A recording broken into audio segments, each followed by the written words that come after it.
Hey, very good morning everyone and welcome to Ultimate Pool TV, welcome to the Ultimate Pool Masters. We are into the business end of this marathon competition, down to the final 8. We will crown our champion by the end of today. Steve Jameson, Mick Hill with you to preview the opening matches. We've got some fantastic matches today, Mick. It has been a long old competition, but now these boys are finally here into the final 8. It really is there for the winning for everyone, isn't it? Yeah, I mean, obviously when you get to this stage, you can see the winning line. So those like champion players that have obviously won big tournaments before, the juices are flowing now because they can kind of, they see that the winning line is there. Obviously they get their hands on the trophy, obviously the prize money to go with it. Like you say, it's been a long old slog, starting back here, 43 weeks I think it was. I'm glad you kept count. Yeah. It's been a fantastic tournament. First up, we've got a great match. Jake Dylan Newlove taking on John Roe. Both these guys started out right in the early weeks, but they both had to come through such good quality to be here. Obviously, Jake was one of your early matches, I know. John taking out Shane Thompson, Craig Waddingham on his route through. But what I find really interesting about this lineup in the last 8 is only one player's won an Ultimate Pool tournament. That was Tom, winning a Challenger Series event. The strength in depth of this field is incredible. That we get to the last 8 of an event where we've had longer races, and in theory the cream rises to the top. And we've got eight guys here who haven't won an Ultimate Pool tournament. It says a lot, doesn't it? Yeah, well, obviously Jake's had the easier draw in with myself and Carl Morris, so he's got, he had the soft side of it. John's obviously come through the brutal side.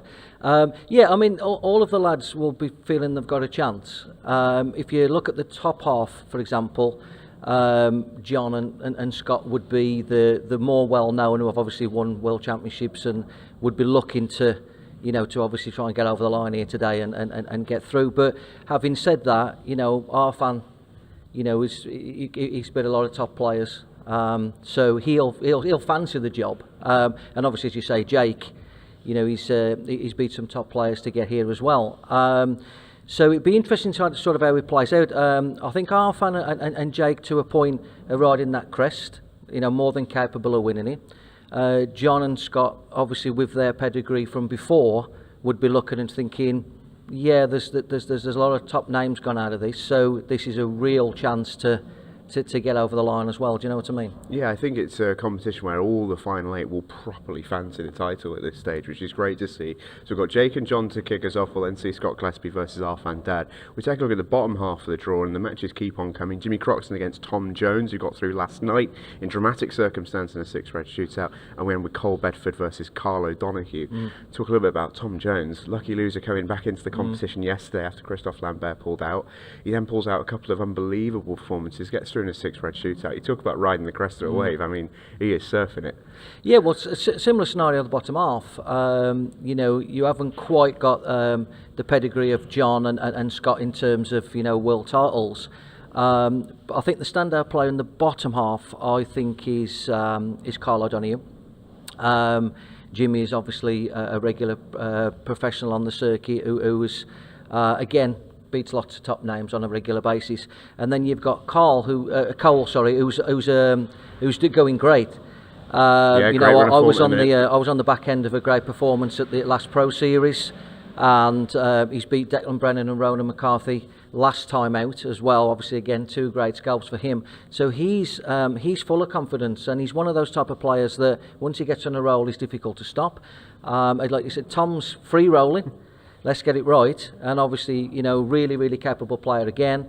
So I look to Carl at the bottom half if I had to kind of pick a player, but again, they'll all sort of kind of like the chances, you know what I mean? Yeah, I really do. It should be a fantastic day of action. We'll get down to the semis later on this evening, and then of course the final. But before that, we have 4 quarter-finals for you. First up, as I mentioned, John Roe against Jake Dylan Newlove. It's free for you right now if you're watching on YouTube. To watch the rest of the action, you will need to head on over and get yourself a subscription to Ultimate Pool TV. We will see you there. In the meantime, it's Jake versus John for a spot in the semi-final. I did catch up with both a little bit earlier. Here's what they had to say. Welcome to the quarterfinals of the Ultimate Pool Masters. Obviously, you were one of the very first matches in this tournament, all the way back last summer. Yeah. It's obviously been a long road to get here, just in terms of days and months, but final 8, looking forward to it? Yeah, definitely. It feels like a bonus tournament, really, because it's been that long. You sort of forget it was started last year, and it's just it feels like a little bit of a bonus to be here now. So yeah, looking forward to the day, really, see how it goes. Obviously you've put out a couple of really, really good players on your roster tour. You've not had it easy. I think Craig Waddingham, Shane Thompson, both on your way here. Does that show you that you've got the game to go and take this down? Yeah, I mean, I believe I do, but it's just, I'm so inconsistent, I don't really ever know what's going to happen until I get out there, really, and then you need them little bits to go your way during a match as well, but I believe if I'm playing well, I know I've got a chance. It's just to say, when I get out there, to see if I'm playing well or not, really. It's been a bit of a feature on both the nights that we've had you, is that the first game has almost been a get up to speed, and the second game you've played really well. Obviously it's going to be difficult to do today, but is it a case of you thinking, just get through the first match, then I've got 2 more matches to play and we can keep going? Yeah, definitely. I think at this stage it doesn't really matter how you win as long as you win, and that's kind of, in the previous rounds it's been a little bit like that, but maybe I've just focused a little bit more towards the second game each time, because I've started terribly both times and could have gone out both times, really, but just managed to squeeze my way through, and then played a lot better the second games and got through. But I know obviously against Jake I'm not going to be able to do that. I need to play well. I feel like I need to play well to get through, but I'll be happy if I play badly and win. He's a super player. Have you played him before? I don't think so. I was trying to remember that. Say with COVID breaking everything up, it's hard to remember if I've played him before. To be honest, I honestly don't know. What do you reckon it says about the state of things in Ultimate Pool? I've got 8 players here today. Only one of them's won an Ultimate Pool trophy. It was a Challenger Series a couple of months ago. Like, no one has won one of the big titles. It should be an incredible day, doesn't it? Yeah, it's good, and it's good to think there's going to be someone different to win it. But you still look at the lineup and you think, they're all still such good players, and it shows the strength and depth that any one of them players you'd think on another tournament could win it, but the fact they haven't and they're all in the quarterfinals, it just shows how the players that have been knocked out even from Gaz the other night, it just shows how good the standard is. And I know you've brought a few people with you today. Who have you got with us? Well, I brought Amanda. Obviously, my son's come the first time he's probably ever watched me play, but he just sort of started to pool a little bit, and a few of my friends, because we're going to stay over anyway and have a drink no matter what happens. Win or lose, we're on the goose. It's Jake, welcome to the quarterfinals of the Masters. Incredible result, obviously, in this tournament so far. How excited are you to get going today? Yeah, I'm looking forward to it. It's obviously been a long time since it started, so yeah, just looking forward to getting on the table now. It's a strange tournament in that sense, because you can't really take form into consideration despite all the great matches that you've had. How has been your form coming into this tournament over the past few weeks, that sort of thing? Yeah, it's been good. I've actually had a good year, barring on the Ultimate Tour, which is kind of ironic, but playing really well, so I'm just looking forward to it now. Have you done anything differently in your preparation for this one, or has it just been another tournament, just trying not to get too ahead of yourself? Just another tournament, just carry on playing how I am, and hopefully it gives me the results. In terms of the lineups today, we've got 8 players. Obviously, none of them, apart from Tom, who's won a Challenger Series, have actually won an Ultimate Pool event. And obviously, yourself being a Challenger player into the last 8, what do you think that says about the quality on the Ultimate Pool tour at the moment? It's difficult. Anybody can beat anybody majority of the time. You just got to take one match at a time and hope you get the swings that you need. With that being said, because you are a Challenger player, almost playing in the pro field today in the last 8, do you almost treat it as a bit of a free roll, or are you trying to take it a bit more seriously than that, if that makes sense? No, I take every tournament seriously. I always think I've got a chance of winning if I play well, so I just got to keep your focus. And how much confidence can you take from the matches that you've already had in this tournament? Obviously, knocking out Mick Hill and the win in the second stage, it must give you a lot of confidence coming in. Yeah, of course. You just got to take every win as it comes, really. And obviously, the big result being Mick was a good turning point for me. So yeah, just take it in. In terms of John Roe, played him before? Once. So he couldn't remember. So you reckon you played him once? Long time ago. How did it go? I think I won. Okay. But yeah, it was a long time ago. Looking forward to it, Jake. Best of luck. Thank you very much.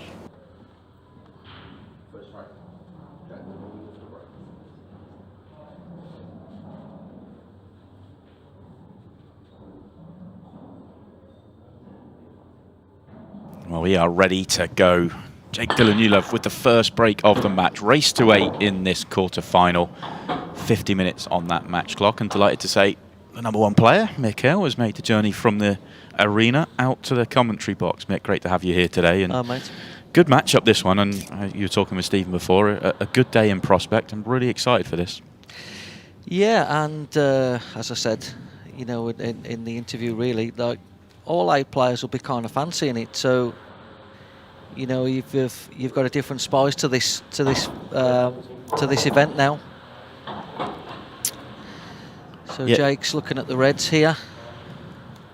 It'd be interesting to see whether the red in between the 2 yellows passes to, well, the top left as you're looking now, bottom left when the camera changes, which means he would need to be straight on the one below the 8 ball.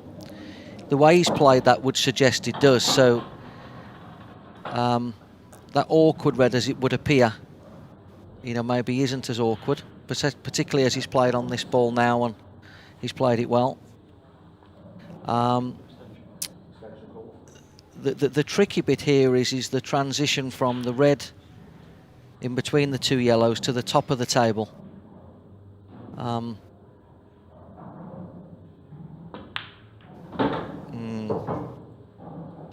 Got that yellow just a bit thicker than he wanted. Yeah, and because of the place he's played it at, it's actually through the cue ball thicker into the yellow.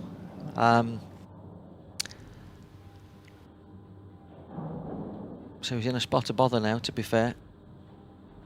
Can still keep going. There's a pot on, but getting to that one at the bottom and making this pot's going to be tough.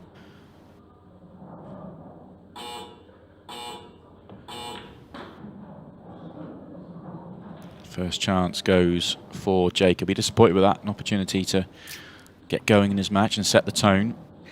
Yeah, I think from John's point of view, I think it's important that he stamps his authority on the match, because he is the more experienced of the 2. You know, for what it's worth, he has been on the bigger occasion and in bigger matches than Jake. Certainly on a singles perspective. Obviously, Jake's played in a lot of team events at the World Championship, so he's had that kind of experience. But from a singles point of view, John will have played in a lot bigger matches than what Jake would have. So it's important that he stamps his authority on this match early.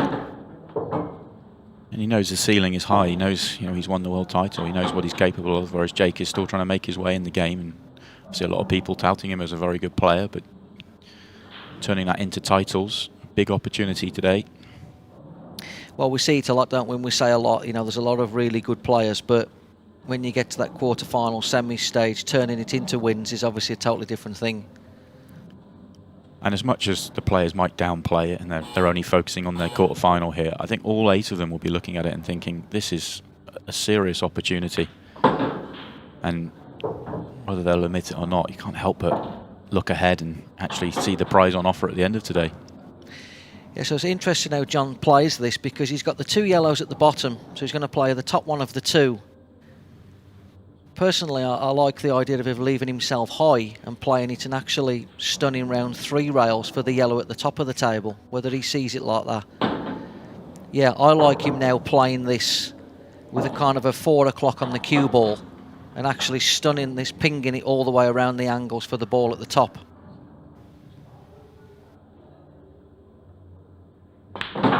Like that. Yeah. Little bit high on the white. He wanted to be a fraction lower on the white, so he got the kind of slightly sharper angle.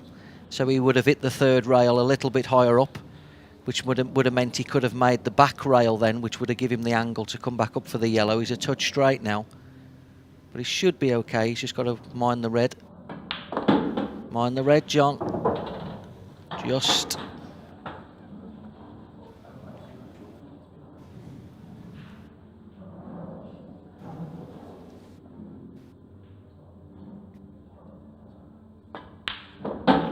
Oh, wow.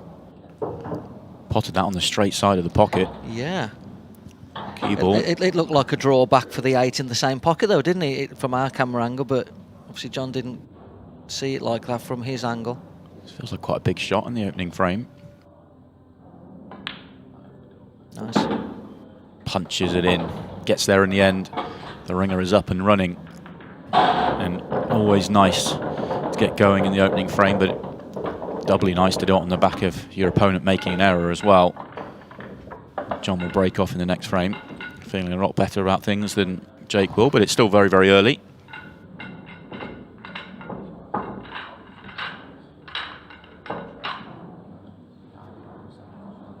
We've seen a couple of quarterfinals over the past 3 years with John. Not managed to go any further with Ultimate Pool. An opportunity today to do just that. Really has been putting the time in, and we've seen his game improve over the last year or two after quite a break before and during the COVID period, but starting to find his best form now and trying to turn it into deep runs and titles.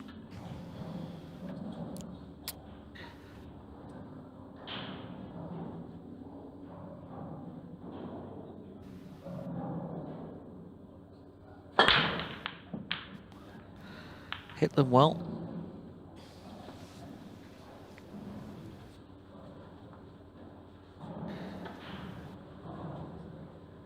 John's got such a big break. It almost felt that was just a kind of, almost a bit of a feeler. Not that it was a bad break, but John has one of the most powerful breaks we see in the game now. Okay, so Jake's having a look at the yellows. He's played on the one on the side rail early, which I don't disagree with, but there was an argument that this was last. With so the 8-ball being the one that connects to. Yeah, I mean, effectively he rolls this in and then plays the 8-ball bottom right. If this was, maybe he's seen that now, maybe he's had a different look at it, but now it's a different transition because, you know, if he plays at the top of the table first and then comes down the bottom, it's easy to get to that. You may see him now play this with 3 to go. That's not his best. I wonder if, does the natural take him to just cannon the red quarter ball? Oh no, he could beat the red, so that's okay. But now he's got a little bit of something to do. He'd love to be able to get on the one on the top cushion next, but I'm not sure if he can. Yeah, in all truth, this was last, wasn't it? Yeah. But we shall see. Don't catch the knuckle of the bump. Nice shot. I think he's just about good enough here, Simon, to draw straight out, but doesn't want to be straight on the last ball. Or snookered. Or snookered. He's okay. He's had a touch there. He is okay. That guarantees the angle, playing it that way.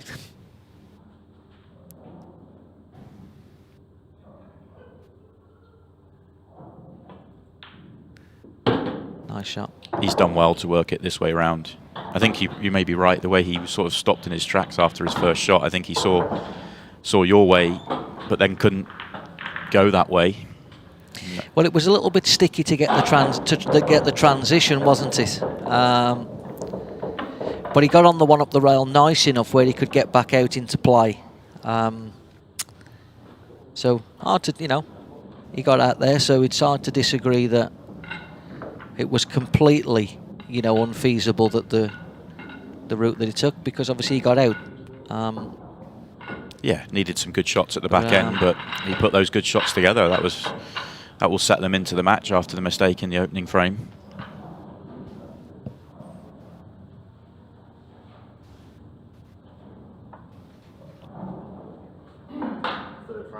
Jake finished 17th in the Challenger rankings last year, missed out on the pro ranks by 1 point, or one position. 1 or 2 challengers left in the event here.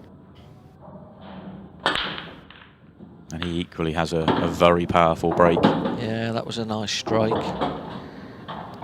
Jake is a really good cueist and really drives through the pack well. Yeah. So, what we got here? Okay, couple of options. He can play the yellows, but he can also play the red across the bottom rail and just nudge into the 8. Okay, elected the yellows.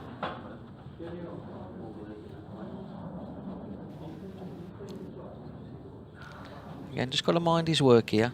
Where does the yellow go, what he's hitting? Hit that quite firm. I thought he was going to play it dead weight. I bet he can't believe that stayed out, though. And a foul's been called. Oh, what for? Oh, the cue ball's come back and hit his cue. Oh, Jake.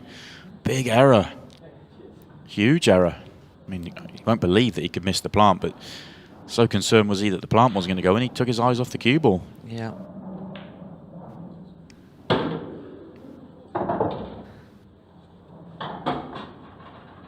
Okay, so you just see where John's pointing there. He's looking for the natural. You know, we talk about those natural angles a lot to make the transition from the one into the centre pocket to the one on the bottom cushion, without having to instruct the cue ball to get there. Nothing for straight on the one on the back rail though, really. Doesn't want to be straight. He's just okay. Because the closer to the one he is, the closer he is to the red ball next to the 8 ball, obviously the easier that pot becomes. So he was just about good enough.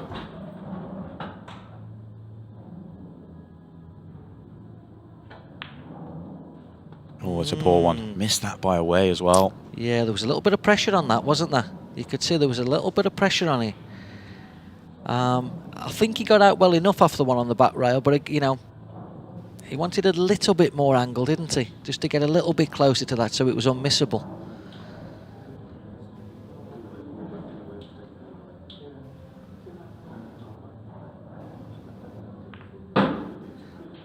That's an interesting choice of shot.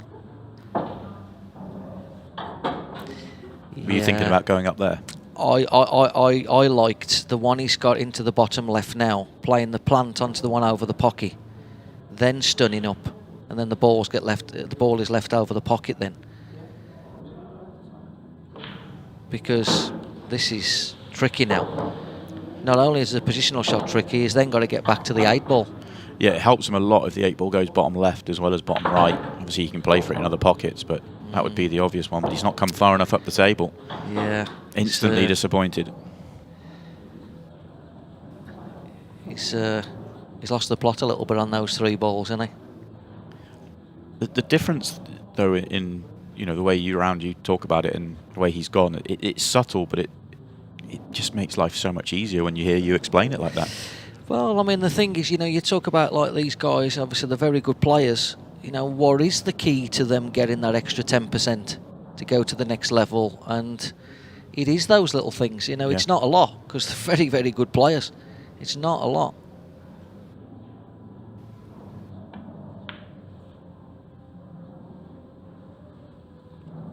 Kind of a two-way shot there. He's put the cue ball in a good position, but he was half thinking about the double in the left centre, and he would have been on the one at the top, but he hasn't left John anything, so that's quite clever. Yeah, John can come off the back rail though, can't he, and bump the red. If he gets the snooker, great. If he doesn't, Jake's still got loads of work to do to knock that into the top left and get position. So I'll look for John to come off the back rail here and hit the red into the bottom corner.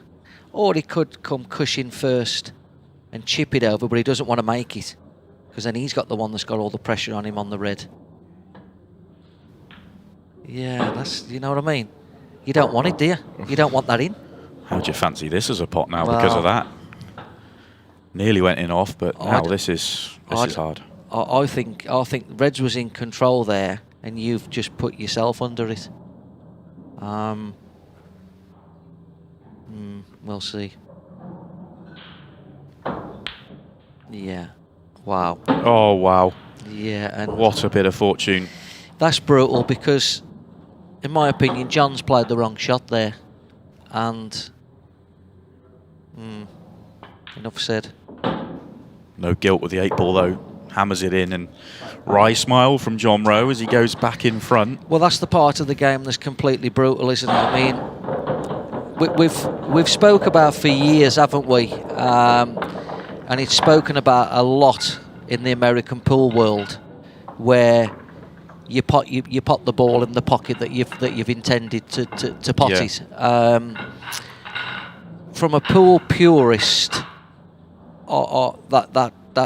that's quite irritating to see. To be quite, you know what I mean? I'm with you, and I know that. Yeah.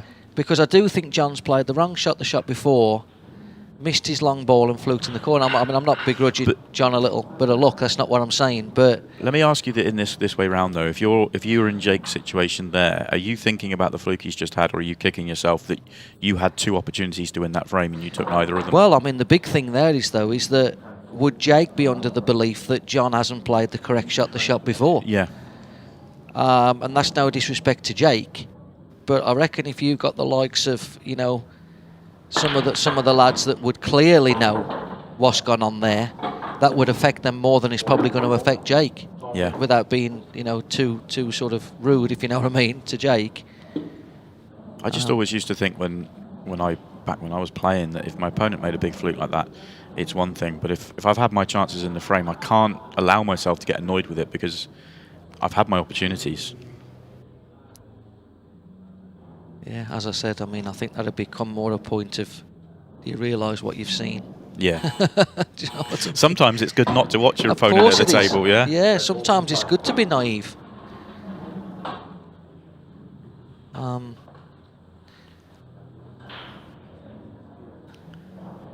the in-off on the break has given Jake immediately an opportunity to respond here. 2 reds on the right-hand side are awkward. Yeah, straight across here now to the right-hand side rail. Wants to be on the rail after he's potted this. Sure.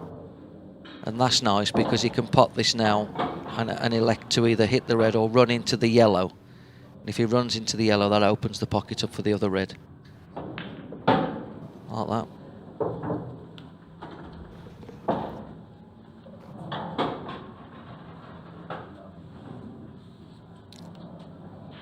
So we like to mention those pool gods, don't we?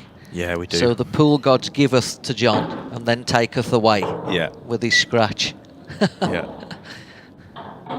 Yeah, we do like those ball gods.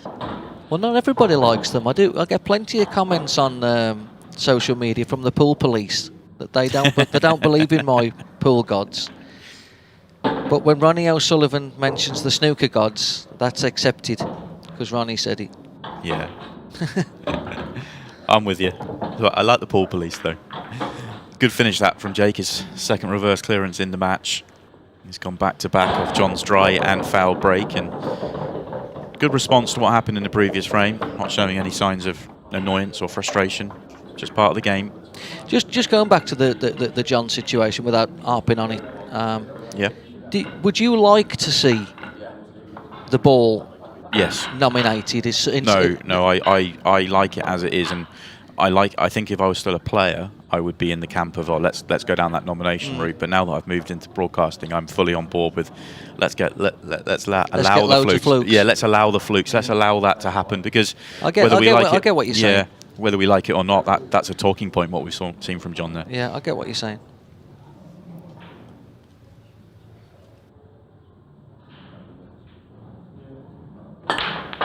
Wow. He has so much power. He really does. Wow. What's scary is that Jake will go away from that break every now and then. I mean, he's dry here. It's his first dry break of the match. Keep an eye on that because he's hit that really well and, deserves a ball if you like. But he will walk away from it. And for a player that breaks as well as he does, he will go to the cut break, which, I mean, I'm a big fan of the cut break, as you know, and it's it frustrates me when I watch a player as good as Jake breaking with the front ball that he will go away from it.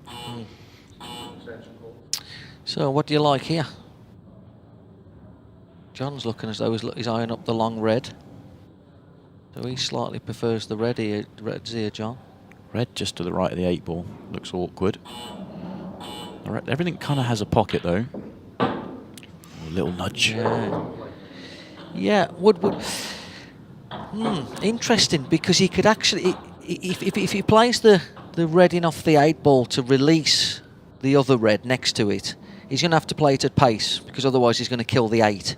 So he may play it now. He may actually play this now because he can play it with a lot of speed. Can go wrong though. When he's on the 8 ball. Yeah, good shot, it's John. gone well. And double bonus. Yeah. Because the red on the bulk line now goes into that pocket. Which is not the one he was playing for. He was playing for the one over left centre. Nice little double bounce, but I like the way he played the ball in off the ball. Now this is interesting. So when he plays the one in the centre, can he pick the gap of the yellows so he can play the one bottom right next? Or does he have to play bottom left? Yeah, so it'd be dangerous to draw across to the rail. He's not looked at it. I think is he gonna? He doesn't have to move the cue ball very far though. He has played to the rail. You know what? I would be interested to see whether he could have picked that gap between those two yellows and didn't have to do anything. Yeah, I thought he was going to like just hold it about an inch or two. He didn't back. look at it though, did he? No. He didn't look to see if he could pick the gap. He is on the one to the bottom left, but now needs to play 2 good shots to get out from here. He's got to really bite into this though to get this decelerated. Just about has a shot. Yeah, decelerated. Missed a little bit of a trick there, John, I think. We'll see if it comes back to haunt him or not. He's got to send the cue ball back and forth twice here because he's not going to be able to hold it. Otherwise he's going to snooker himself. He is like going to be snookered, yeah. He needed to hit that twice as hard. If anything, he probably just potted that a shade thick and just kills the pace and the line. I don't like to be one of those commentators critical because when you're out there, sometimes it's hard, you know what I mean? I don't play perfect pool, you know, I miss balls and everything as well, but just 1 or 2 things here that could have played a little bit differently.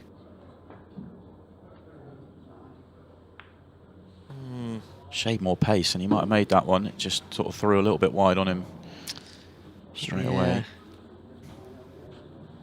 Disappointed because he knows how good a chance that was after playing the breakout shot with the 8 ball.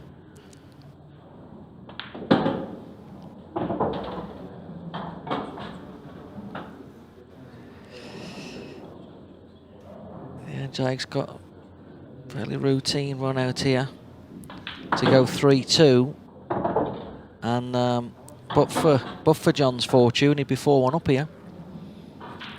So Jake's kind of got to be liking it, you know, in terms of the feeling the better of the two. He you know, Jake's quite an unassuming type of guy though, so I don't know if he would be that deep thinker in terms of thinking about, well, where's John at here? Do you know what I mean? As opposed to just, I'll just pot the balls myself. Yeah, absolutely. I mean, I think Jake always comes across as the sort of player that just sort of makes me think he's only thinking about what's at hand right now. Yeah, but John looks a little bit, I don't know if he's edgy or a little bit ring rusty. I'm not sure. He doesn't look completely comfortable with what he's doing. Because you'll recall he left himself a trickier 8 ball in the first rack than what he really needed to.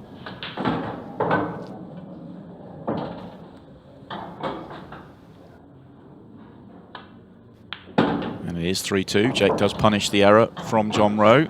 Fascinating match so far.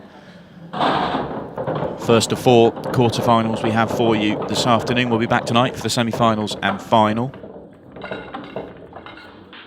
It's been a competition where we've seen an awful lot of shocks or upsets, if you like. And Jake was very much in that category when he played yourself, Mick, first round. Amazing match to watch from the commentary box, obviously deciding frame, and you know, you both put on a show for us there. But then he went on to the next match against Daniel Bishop and won 8-0. Before coming back, he beat Brian Cumming 8-3, who had knocked out Tom Cousins, and then an unbelievable match with Carl Morris where he stole it away in the dying seconds from the former world champion. That's how Jake got himself through to this quarter-final matchup.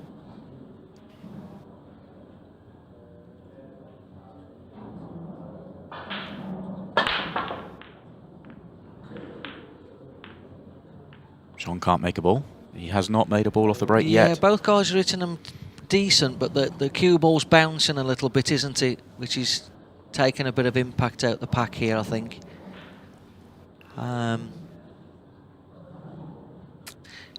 Going back to the last 8, Tom, you make a good point, but I wonder whether sometimes, again looking at it, you know, quite deep, but I think certain formats also would suit a type of player. So I know, like, you know, you talk from personal experience. I remember when I played Jake first round, and I thought, well, this is a 43-week tournament. Yeah.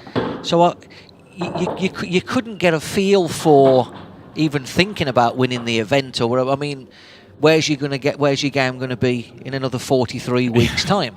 Because I think you were week 3 or 4 as well. You were very early, I think. Yeah. So But I think for some of these guys who have got that different general enthusiasm, I suppose, who haven't been playing as long or are still trying to win, or play week in, week out in the smaller tournaments, I think it suits them a bit more in terms of being tuned up for any given Wednesday or any given Monday. Whereas I think if you were playing like a Pro Series weekend, you would put all your attention and focus on that and prepare for that in its way. Yeah. So you might start your practice on a Monday and you get prepared for it to start on to play on a Thursday. But it's not easy to stop, start and prepare for Mondays and Wednesdays if you haven't been to a £20 a man the day before. And do you know what I mean? And a lot of these type of guys do that. They're playing in everything and everything yeah, they can. Exactly. And lots of match practice, lots of going through the motions, without a doubt. Winning tournaments, winning yes. matches. Yeah. Yeah, I think there's a lot to be said for that. You might get a group on a Monday night where, I don't know, let's say Chris Mellon's playing and he might not have played loads and loads of pool since a Pro Series or whatever else, but the 3 guys that he's playing have all played a 20 quid a man in Manchester on that weekend. It's, I don't know, it might be something and nothing, but just putting it out there. I think there's definitely something in that. Obviously, we saw a run. Obviously, Tom Cousins lost, I think, a week or two after the match that you lost to Jake, and lost to Brian Gumming, to Jake, who'd been playing lots of tournaments. And neither you or Tom were playing much outside of the pro game. There's definitely something in that for sure. Jake's worked through this finish really nicely. And then obviously, brilliant from Jake, and then from Gareth and Chris's perspective, particularly more Gareth than Chris, I would say, over the last probably 6 or 8 weeks, his attention has been on Chinese 8-ball. Yeah. And that cue and those balls to then come back and try and, I thought maybe having played on Monday night might help his Wednesday, and I didn't watch it, so I don't know how it's gone. I don't know if it was the break or balls missed. It doesn't really matter. But all these kind of factors obviously do determine where people's games are at certain times of when you get elected to play. Are we sort of saying though that you can practice as much as you like, but you just can't replicate that going through tournament rounds and even if you're playing in a sort of local £20 a man flyer, that the confidence you can get from coming through those round after round after round can really help you when you go into bigger tournaments. Yeah, well, I think another good break ball bouncing, but yeah. Oh, nice. Nice roll there. That was a nice roll. Last ball rolling got clattered into the corner. If we just see this again, here we go. Clatter. Yeah, I mean, listen, a lot of this depends on how you are as a player, so those at home you can take this how you want to take it, but if you're the type of player that needs to continuously be playing lots of pool to keep yourself in that zone and in that moment, you could argue that there needs to be a little bit more of that. Do you know what I mean? Yeah. If you're then the type of player that chooses to play other cue sports, of course, that's your choice. That's not down to the organisers of 8-ball pool. That's your own business. But that is going to have an effect on, certain times. So, as I said, you could get drawn on a Monday night straight after the Pro Series weekend. Well, you're supposed to play well. You're sharp, you're tuned up, you're supposed to play well. However, Chris Mellon might get drawn on a Monday night after he's just played an American pool tournament. Yeah. That's nothing to do with the organisers of 8-ball. That's his business. But, of course, it's going to have a reflection on some of the results. Let's not be silly about that. I think it's just the unique nature that we have with Ultimate Pool, that we have these tournaments that are, the Monday nights are 21-week tournaments. This is a 43-week tournament. And obviously you have your Pro Series and other tournaments around that as well. And I think what I'm getting at and what I'm alluding to is to the pool fans out there is you're probably going to get more variables on those events than what you'll get on Pro Series weekend events. Yeah, I'm with you. I understand exactly. Yeah. Jake's had to pull back here. That was always going to be a tricky layout. He couldn't go yellows with that yellow at the bottom of the table. Had to go reds, and reds were not nice. But he's dug himself into a hole here because John can play the second one of the 2 yellows and just chip the cue ball to the back rail. And Jake's got no shot at all. Like that. So, in truth there, I mean, Jake's tapping the table, but, well, he left it, and it was very basic. I mean, it weren't like John played a really good shot, was it? With a massive area as well. I mean, he's got the whole top left-hand quarter of the table to play in. I think Jake put himself in trouble there. And he's probably got to come to cushions and pot the one in the centre, otherwise hitting something's probably not good enough. He did pot it, but the wrong one. Well, John's just been on the ropes the last 5 minutes or so. An opportunity just to respond here. Dug his own hole there, didn't he? Yeah. But just touching on that just for a second, I obviously don't want to distract away from the game. Also, you've got to appreciate as well, just because you're a top player that's got, you know, a great CV, you've no entitlement to be winning tournaments or be left in the later stages either, because all these lads are great players. So, you know. Well, that's it. I mean, the standard that's been played across the board is incredibly high, and you know, remember your match with Jake and Tom's with Brian's. It's not as though you and Tom were miles off your brilliant level. It was the guys played great against you as well. Yeah.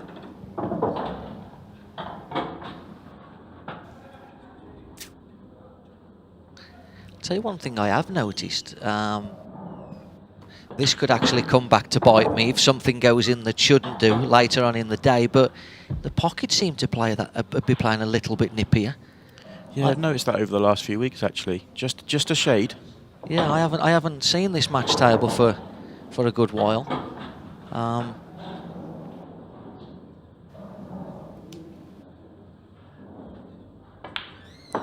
No doubt now something's going to go in that shouldn't, and somebody's going to post something and go, yeah, okay, Mick, yeah, right, yeah, righto. You just know, don't you? But thought John for a second there had snookered himself, but it pulled up just in time. Looks disgusted with himself, but he's back within one. Andy has the break. So we're on serve. The question is, can John find his break? At the moment, he's been dry twice and in off once. This is a guy that we talk about as having one of the best breaks in the game. I think they got. I think both of them are. I mean, I'm not. Go on, after you here, Simon. Yeah, well, John Roe, former world champion, brilliant 2012. It's a decade or so ago now, but an amazing achievement to win that title, and obviously a few other titles along the way. Took a break from the game before Ultimate Pool started, and he's sort of trying to fight his way back to the top.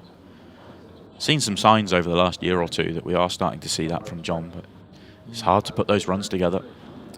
So maybe just a fraction lower on the white. I don't profess to be the greatest breaker in the world, so I don't want to start commentating on John's break, who hits them better than me, but maybe a fraction lower. Oh, he didn't hit this one as well. No, you see that red rattle in the top right, though? We've seen them drop before, haven't we? See this red here? Yeah, we've seen those drop. Yeah, a little story with John. My first ever pool event on the big stage, if that's what you want to call it. We were only 15. We played the national under-18 junior championship. We used to be at Yarmouth, and John and I would have been 15 at the time, and we played each other in the quarters. So I've known John a very, very, very long time. And just alluding to that, John Sullivan actually beat me in the semi-final of that event. Wow. So me and John played in the quarters. I think it was 3-2, old EPA rules. A couple of chubby kids at the time. I remember John had a velvety type waistcoat, very wow. dapper it was. I'd love to see some photos of this. Yeah, and we played at Yarmouth, and I edged it 3-2, and then John Sullivan edged me 3-2 in the semis, and John just missed out in the final to a lad from Brighton way, John Sand is his name, who was an exceptional junior. Never quite really kicked on to the big heights as a senior player. I think he did get to a couple of tour finals on the old UK tour, John, but a fantastic junior. Yeah, good old days. Amazing. I was just thinking, old EPA races to 3. They're Races to long 3, races those days. Yeah, and none of us had a clue what we were doing, you know. Yeah. Me and John going game every shot, and John Sullivan going game. John Sanders was a little bit more advanced than us as a junior. He'd drop a little fudging. Yeah. There'd be some schooling in those days, I imagine, at those rules. Yeah, yeah. And Jake's worked this into a position where it looks okay, but it's just not. The one below the 8 ball and the one above the middle pocket, awkward to connect. Yeah, he hasn't really. He's not much going on here, has he, really? There's not much future in this, is there? Yeah, he played a good breakout shot to get the one out, and then since then it's just, it looks open, but it hasn't been. I tell you what he's got to play here. He's got to play top right, side cushion with the cue ball, back cushion with the cue ball, and land somewhere near the 2 yellows on the right-hand side for the red underneath the 8 into the opposite pocket. Good luck with this, Jake. He's playing it, though.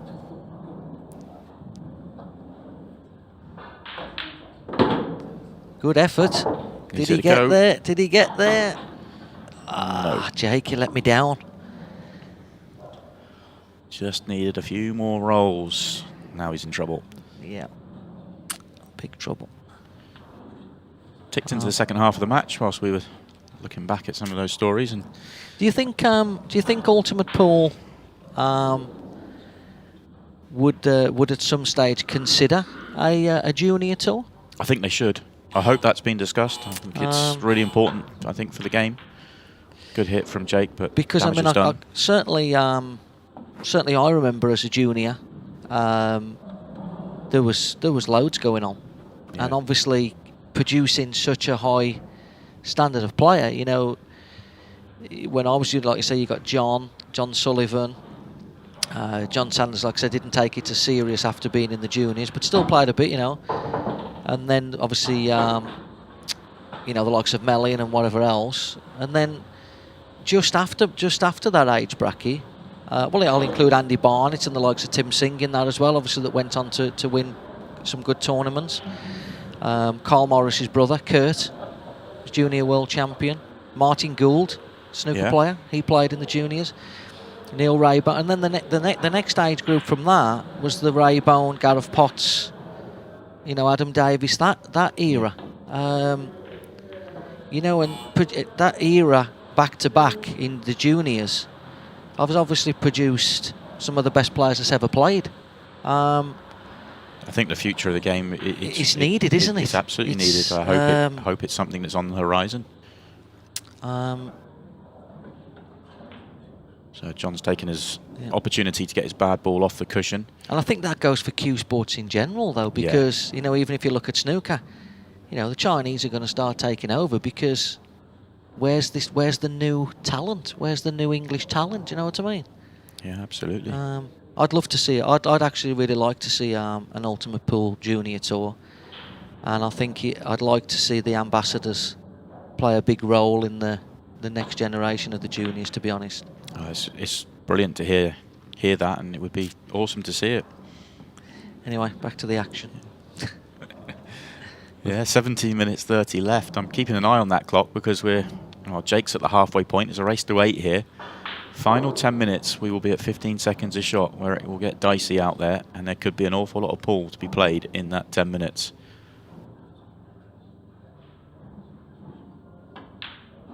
And a chance now for John to tie the scores up. No more safety shots required. Yeah, he just wants to mind his work when he plays on the one into the centre, the nearest to the pocket. He may even play it down the line, you know. It's not... Yeah, he may play it now, because it's a free shot. Cue ball catches the knuckle and sneaks behind the other yellow anyway. Yeah. I'm not surprised to see him play that.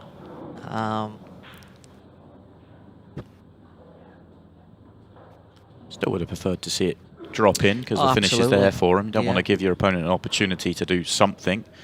Good solid contact coming up from Jake here, and who knows? Well, we didn't quite give it enough juice, did he?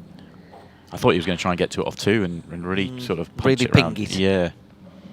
So you commentators could have seen that fluke that you all really love to see. Well, we do. You know, we're looking at ways where there could be flukes. Will'd have been there with his laptop, wouldn't he? Where's this red going? Ready to pounce. Would have been poised. It's all good fun.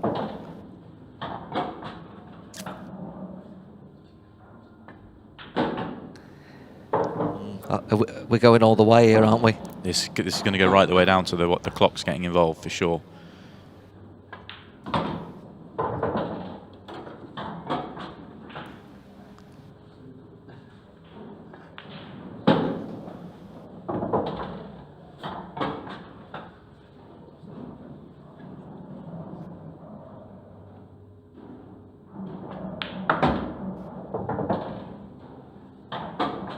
Controlled that well. Wouldn't have wanted to have to use the bottom cushion, but no dramas.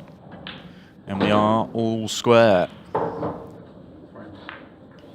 you think Jake could be in the back of his mind thinking I could have been a frame or two up here? Yeah, good question. What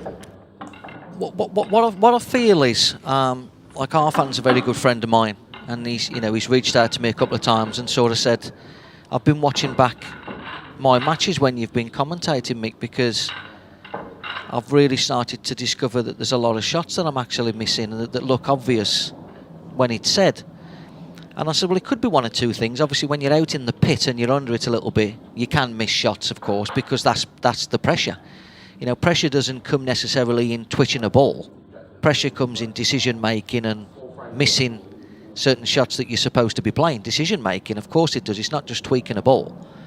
And obviously in the commentary box, where we just see Jake break here. Best break he's hit. That was really good. In the commentary box, there's no pressure on me saying what you should play and what you shouldn't play, is there? Because you can't miss from here. Never missed a ball in here. So you got to accept that, and you got to understand how a player can be feeling of how things have panned out. So it's no good saying, oh, why is he not playing this shot? Well, he's not playing this shot because he's not feeling great, because he's just missed rollings the frame before. So you got to understand that as a commentator, which does help if you've played and actually been able to make a few balls yourself, because you understand it, right? But where Jake's concerned here is, Jake's running out the balls nicely, but Jake's table management hasn't been that great, has it, in the frames when he hasn't been able to run out the balls? Yeah. And you could argue Jake hasn't really played the scoreboard fantastically well. But that's something for him to go away and either think, well, Mick's talking some sense, or he's talking complete waffle. Well, that's his choice. That's fine. That's for him to. But if I would give Jake any advice here, I don't think his scoreboard management or his table management has been as good as it could be when the balls haven't been sat there to be potted. And like I said, this is the difference between these guys being very good players and finding that extra 10 and 20% that they're looking for. Why am I not winning? Why am I not getting to the next level? Why is it I can beat some players regular and other times I get beat next round? Well, because the intricacies of the game. And the game is so tight as well that the differences can be 1% here and there. And as we see Jake complete the break clearance, go back in front. I think it's fascinating actually to hear that someone like Arfan will look back at his games. I think it's I question that with a lot of players, because you see the game out there is so different than what you'll see from the commentary box. But if you're, I think all players could look back at what they've done and think, did I make an error there? Can I see it differently next time? Can I, is there anything I can do to improve my thought process out there? Look at and sort of review performances before you sort of park them and move on. Yeah, well, I mean, a lot of it is understanding yourself, understanding where you're at that given time to suit what shot you should be playing, of how you're feeling, which is what I'm saying. A commentator can say, why didn't you play this, that or the other, but you don't know how that individual's feeling out there. Yeah. So you've got to play the shots to suit how you feel, obviously. But also as well, just because you're playing an attacking set of rules doesn't mean you've got to go game every shot. Yeah, that's true. That is so true. Or... John's break continues to let him down. Or if you pot a ball off the break and you retain the table and the only ball that you can pot is the set that you don't really want, it doesn't mean that you've got to potty.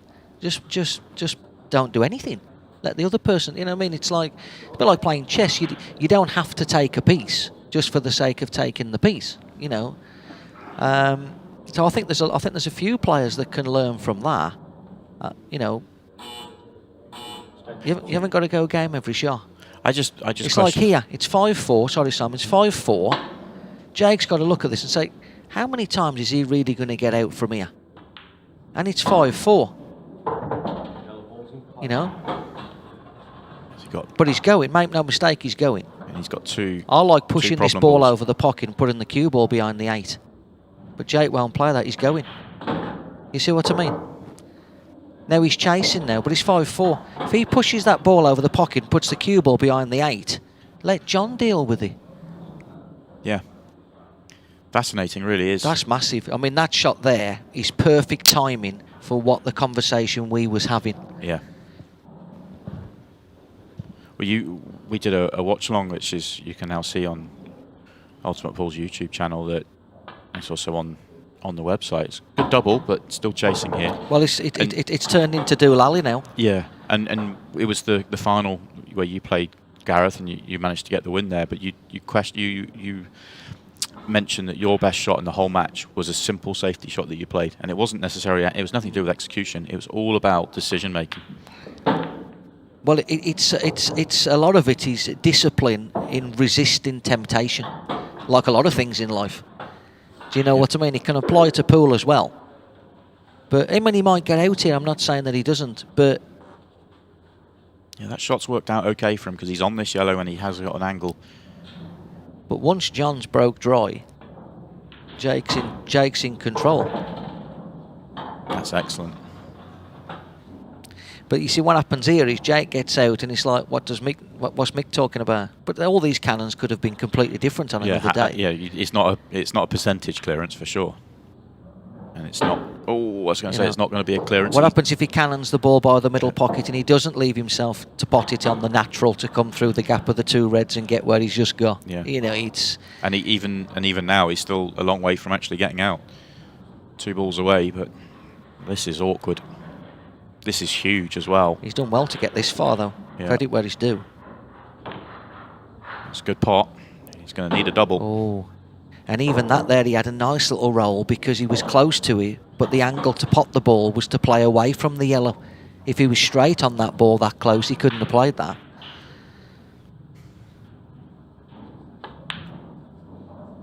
Oh, wow.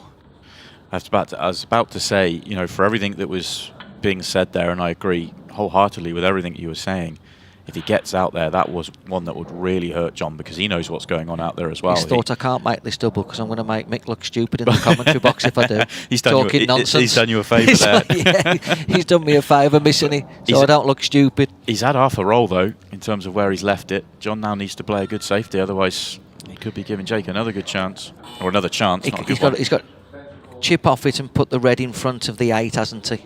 Forget the white. A lot of moving parts here. Oh, he's a bit heavy. He's left the 8 on. He's played the cue ball, though. He's played a cue ball, Simon. He would have been better playing a red. Put the red in front of the 8, not try and get the cue ball behind the reds. Big shot now. This now goes. Wow. Wow. It's all happening out there. Yeah, but I mean, he deserves that, doesn't he? Because he's not supposed to see it. I don't want to put any pressure on our team, but the shot there was to put the red in front of the 8 ball, not try and get the cue ball behind the reds. Yeah, because it was asking for too much. It was, and Jake's got away with one there. Jake Dylan Newlove is a couple in front. You mentioned it earlier on. Mick, England international, played plenty of team games. Been a good junior record actually, but now getting close to 30 years old, and a lot of people expecting Jake to sort of kick on and really deliver a lot.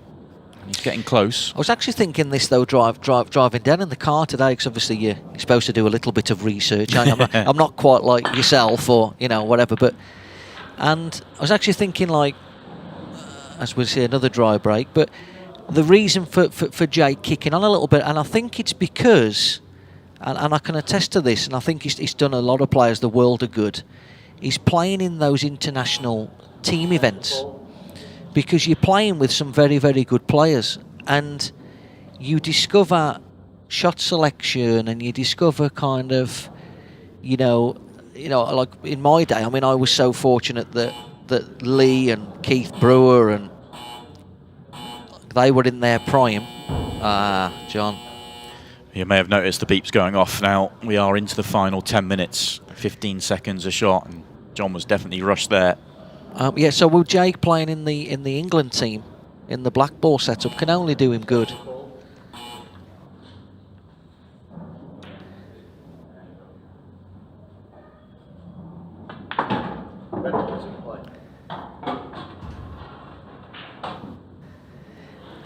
Now, how accessible are those two reds at the bottom right? One thing we know, Jake, he likes to have a dip. Yeah, he's going here, and this is a pivotal frame, because if he gets it 3 frames in front, would be huge.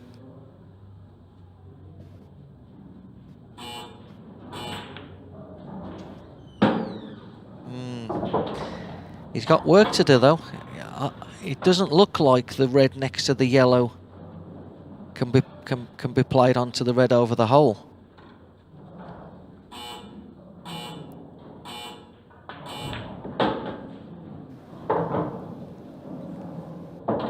Does he just push the red through and stick the white?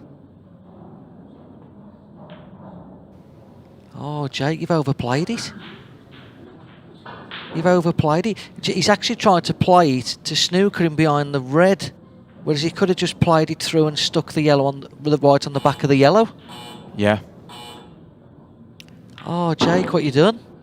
It's still not easy here for John to try and come up with something. He's got one bad ball. Yeah, well, has he though? Because the one he's next to here, he can play rail first and pop up. Yeah, he can play this down. He wanted to be straighter on it, but he can play this off the rail, off the red, over the pocket, and open that yellow up. Tough shot from this angle. It's a bit of a free go though, isn't it, if he plays a decent cue ball? Hit it, John. Oh, potted it clean. Last thing he wanted. Yeah. Right, now stun the ball in, John, here. Stun this ball. Right, now play the one in the middle.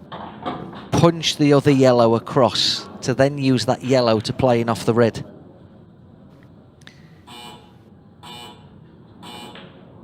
He must not have had the angle.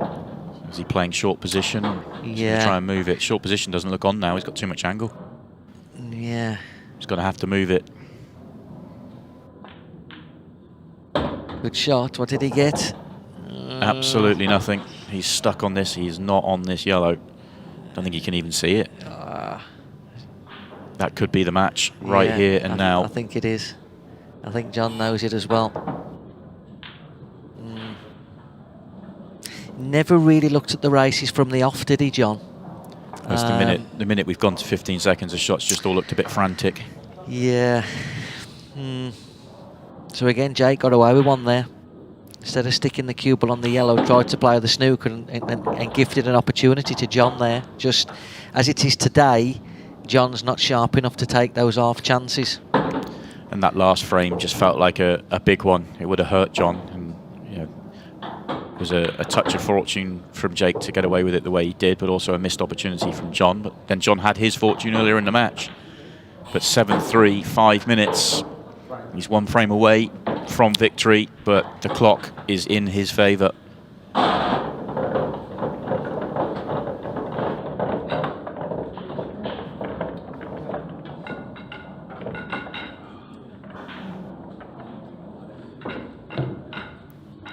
And this is our final 8. This is the first of our quarter-finals. We've got Arfan Dad and Scott Gillespie coming on up after this one. And then the other half of the draw, Jimmy Croxton, Tom Jones, Cole Bedford and Carlo Donahue. Fascinating day, and you'll see it all here on Ultimate Pool TV, all the way through to our final later on tonight. John comes to the table, 5 minutes left. His break has deserted him in this match. He needs it now more than ever. He's finally made a ball off the break for the first time, and he's actually had a very good lead here. A chance for a quick finish, which he is desperate for.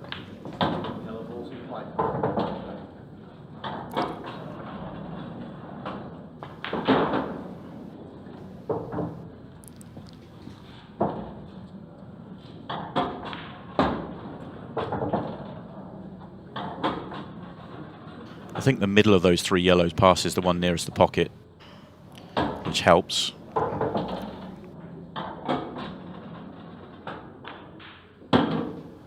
He's played on the one nearest the pocket, so maybe it didn't. But this is just what he needed.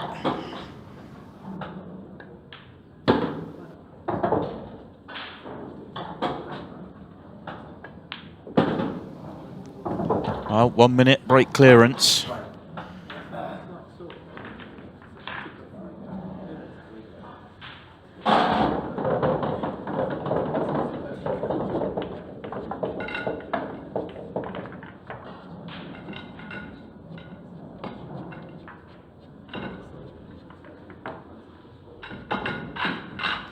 Well, John just about keeps himself alive in this match. Nothing he can do right now as Jake will come to the table for the break. But with 4 minutes left, we've seen turnarounds. We've just seen him make a 1 minute break clearance in an angry fashion as well. A dry break here from Jake, and it's not all lost. 4 minutes is enough time for a couple of frames. In fact, it's enough time to play the match out. And Jake is going away from his front ball. He's going to the cut break.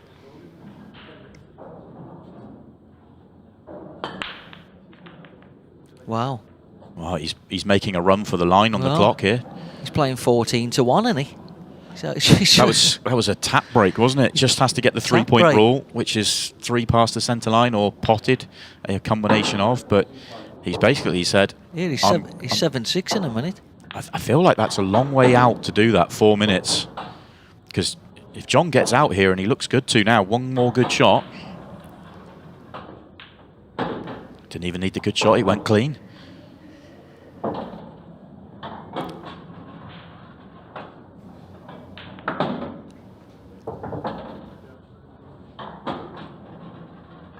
I've not seen that before.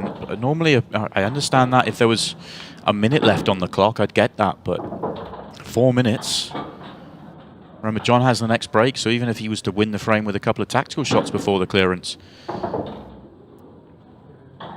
We have drama, folks. We have big-time drama. Yeah. Back to back. And that's 2 1-minute clearances on the trot. There's about 1 minute. Well, it's about 1 minute 10 on that. So that's 2 minutes 15 seconds, give or take, for the last 2 clearances for John Roe. He has the next break, and he's 1 behind all of a sudden. I think, obviously it's easy to say in hindsight, but I think that's a mistake from Jake. Especially when you break as well as Jake has, or can. I think stick with your normal break and make a ball. Drama.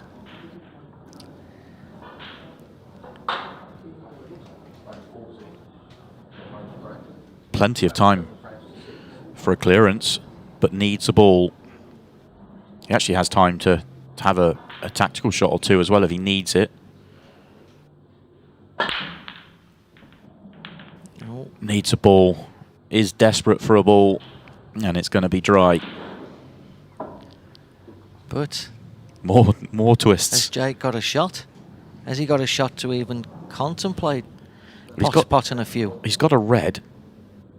Not sure he wants it. The angle's not great. Does he have a red to top right? He's definitely got one top left. Oh, it sneaks through the cluster. Chip the one away from the middle at the same time on the natural. Oh, that's come out well. Just keep going. It looked awful, and yet it was so good. It's just, and one more revolution there would have really helped him as well. He's 2 straight on this one, but everything's now in the open. Draw back and out with a bit of reverse.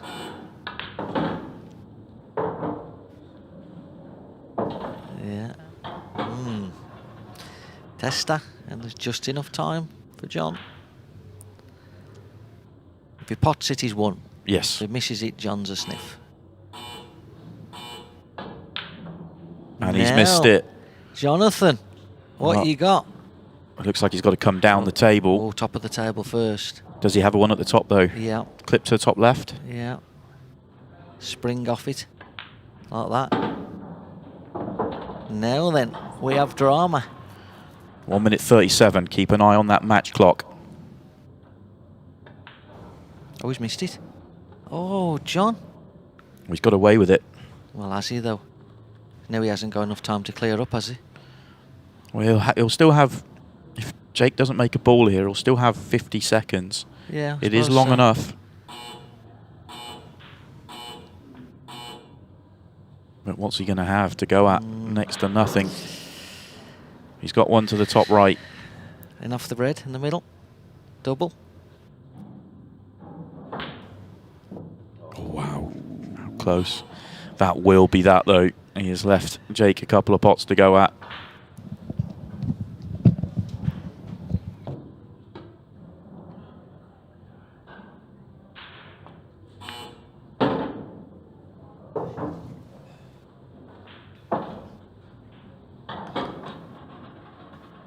Jake doing the right thing now, just slowing himself down, use the beeps, pot the open balls, and a fascinating opening match to today's quarterfinals.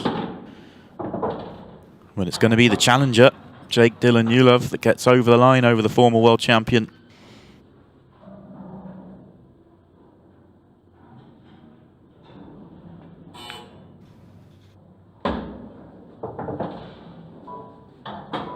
Doesn't need to play another shot, just let the beeps go and shake John's hand.